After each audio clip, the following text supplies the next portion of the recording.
Balik Pilipinas na ang mahigit 340 OFW sakay ng ika-8 chartered flight ng gobyerno.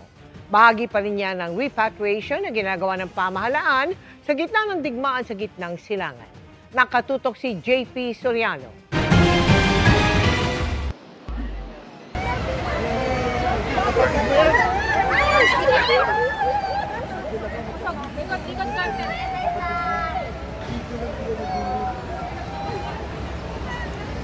Sinalubong ng kanyang anak na si Marieta ang kanyang pag-uwi sa Pilipinas mula sa Abu Dhabi kanina. Nursing aide si Marieta roon at matagal na raw niyang hindi nakapiling ang anak. 8 years po akong hindi nakauwi. Tagal ko kasi hindi nakasama. Sa mismong city po ng Abu Dhabi, naririnig namin yung mga bomba. Hindi namin alam kung saan po babagsak. Kabilang siya sa mahigit 340 Pilipinong umuwi sa bansa sakay ng ika-8 chartered flight ng gobyerno mula nang sumiklab ang gulo sa Middle East.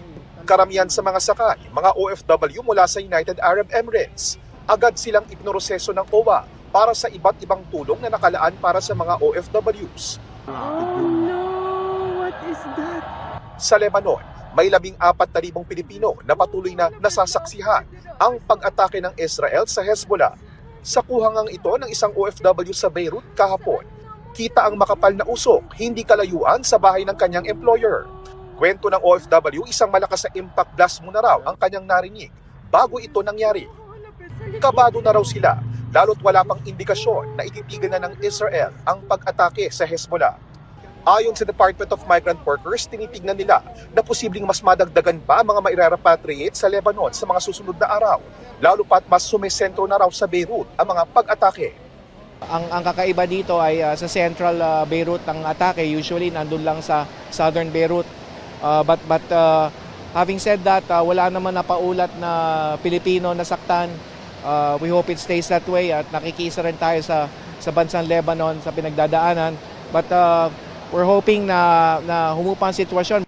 Binabantayan din ng DMW ang kalagayan ng mga Pilipinong tripulanteng sakay ng mga barkong nasa Persian Gulf pa rin at hindi pa nakakalabas sa Strait of Hormuz.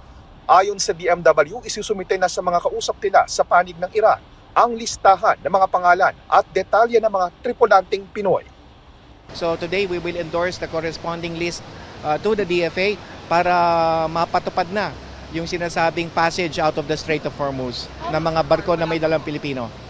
Bukod sa mga chartered flight, may mga commercial flight na sakay din ang iba pang Pilipinong nirepatriate ngayong araw mula sa Kuwait at iba pang bansa sa Middle East.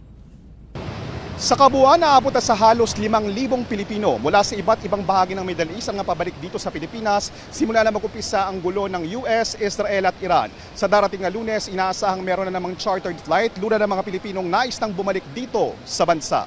JP Soriano, nakatutok 24 oras.